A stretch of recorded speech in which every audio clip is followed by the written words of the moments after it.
Mrs. Mentry was really mad when all those eggs landed on her. We tried to pick the shells out of her clothes, but she was a gooey mess. I guess the yolk was on her.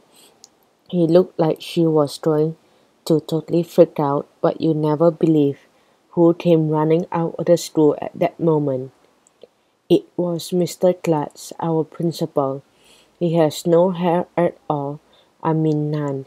If they gave out prizes to people who have the least amount of hair, Mr. Klutz would win. I am so sorry, Mr. Klutz said to Elementary.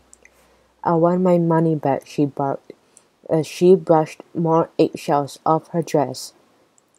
I slipped on maple syrup and was attacked by flying eggs. Take my name off the front of the building. You owe me $1 million. You're lucky I don't sue. Now, Mrs. Mentry said. Mr. Klutz. There. Grown-ups always say now and there, and they want to calm when they want to calm down an angry person. Nobody knows why, but I guess it must have worked because Mrs. Mentry calmed down. An ambulance came to take her to the hospital. Before it drove away, Mr. Klutz promised her that she would never get attacked by flying food again. He also invited her to be his special guest at the science fair. Please don't make us give back the $1 million, begged Mr. Klutz. We need that money. It's for the children. He was making a sad puppy dog face, so we knew he was really desperate. I'll think about it, Mrs. Mentry said. She was still mad. After that, we went inside for lunch. Everybody felt bad about what happened to Mrs. Mentry. I felt worse than anyone because I'm the one who hit her in the head with a box of honey sugar bongos. I wanted to go to Antarctica and live with the penguins. Nobody was talking much while we ate our peanut butter and jelly sandwiches. It was quiet in the vomitorium. After lunch we went out for recess, but nobody was in the mood to play. What do you want to do? Ryan asked. I don't know, said Michael. What do you want to do? Let's play Talk Like a Grown-Up, I suggested. Talk Like a Grown-Up is one of my favorite games. All you have to do is talk like a grown-up, so it has the perfect name. You start, AJ, said Alexia. Nice weather we are having, I said. It's lovely, said Alexia. They say it may rain on Friday. How is your lawn? Asked Neil. Mine needs watering. I want more money, I said. You are fired, said Alexia. I need to lose 10 pounds, said Ryan, and my hair is falling out. If I don't get coffee, I'll die, said Michael. Do you want to play golf? Asked Alexia. Not now, I said. I have to read the newspaper. My back hurts, said Neil. My feet hurt, said Michael. Everything hurts, said Alexia. I need to trim my nose hair, I said. Man, talking like a grown-up is boring. I hope I never grow up to be a grown-up. Little Miss Perfect and her crybaby friend, Emily, must have been listening because they came over to annoy us as usual. It's not nice to make fun of grown-ups, said Andrea. You'll be a grown-up someday, Arlo. No way, I insisted. Grown-ups are weird, said Ryan. Speaking of weird grown-ups, said Alexia. What's the deal with Dr. Snow? I don't trust that guy, I said. I still say he's crazy, with that crazy psycho hair and those crazy eyes. I think he wants to take over the world. That's ridiculous, Arlo, said Andrea. Stop trying to scare Emily. I'm scared, said Emily. Maybe he had attacked Mrs. Mentry with eggs on purpose, Alexia suggested. Did you ever think of Dad, maybe it wasn't a science project at all? Yeah, I told the group. That was just the beginning of his secret plan for worldwide domination. We've got to do something, shouted Emily, and then she ran away. Dr. Snow has got to go, I said.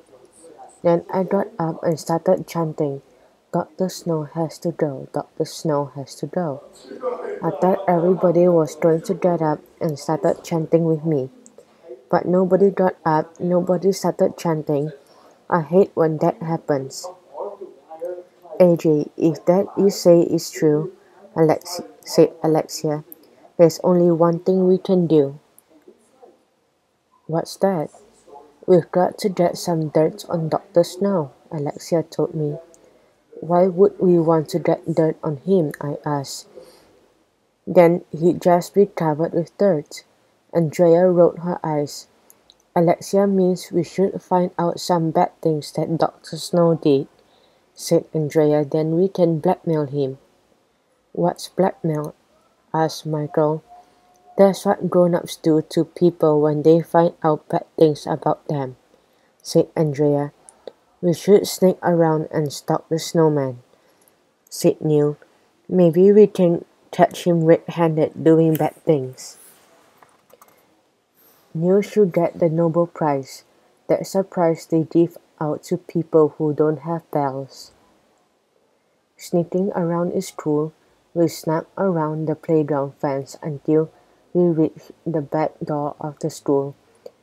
Then we snuck inside like we were secret agents hiding the walls and looking in both directions to make sure nobody was following us. We should be wearing night vision goggles, I whispered. Why? Asked Neil. It's daytime.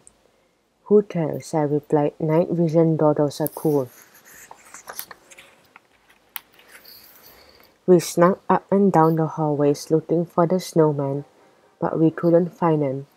He's probably hiding in a secret lab where he does his evil experiment, I whispered. We passed by the teacher's lounge. There's a room where no kids are allowed, but the teachers can get pedicures and play ping pong all day. I peeked through the little window in the door. That's when I saw him, the snowman. He was sitting all by himself. Psst, he's in here, I whispered. Okay, what's the plan? Whispered Alexia. This is the plan, I said. Then I yanked open the door and burst into the teacher's lounge. Freeze, dirtbag, I shouted. That's what policemen always shout on TV when they sneak up on bad guys. Nobody knows why. The snowman was completely surprised. He dropped his sandwich onto the floor. Aha, I shouted. We caught you red-handed, snowman. I beg your pardon? The snowman asked. I have one question for you. I told him, do you have any bells? I have a doorbell at my house, said the snowman. Why do you ask? Just as I suspected, I said. You can't be a real scientist. They give the Nobel Prizes to scientists who don't have bells. But you have a bell, so that proves that you are not a real scientist. You are a fake, a phony. Are you kids allowed to be in the teacher's lounge? Asked Dr. Snow. Shouldn't you be at recess? Stop trying to change the subject, Snowman, I barked. What are you doing in here? I was trying to eat my lunch, he replied, picking his sandwich off the floor. Yeah, sure, I told him. That's what they all say. We know what you are up to, Snowman. You planned that attack on Mrs. Mantry so you could shut down the school. It's all part of your evil plot to take over the world. What? He said. But we all started giggling because he said but with one T. Dr. Snow was just eating his lunch, Arlo, said Andrea. Now you're being ridiculous. Maybe so, but I still didn't trust him. Neither did Alexia. I dropped my eye on you, snowman.